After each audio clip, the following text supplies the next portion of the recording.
खेड शहरातील बाजारपेठेत पावसाळ्यामध्ये मोठ्या प्रमाणात पुराचे पाणी भरत असते। याकरता व्यापारी बांधवांनी आणि नागरिकांनी जगबुडी नदीतून गाळ काढून जगबुडी गाळमुक्त करावी आणि पुराच्या पाण्यापासून बचाव व्हावा म्हणून जनतेची मागणी होती।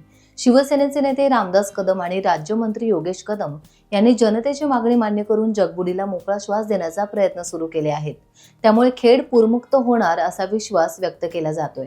गाळ काढण्याचं काम युद्धपातळीवर सुरू असल्याने नागरिकांमधून तसेच व्यापारी बांधवांतून समाधान व्यक्त केले जात आहे।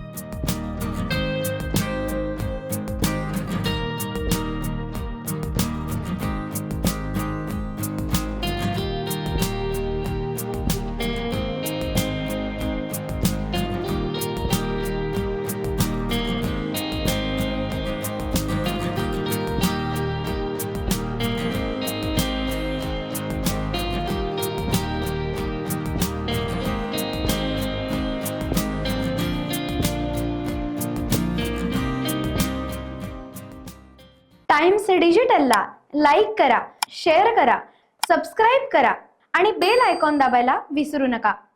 Times digital.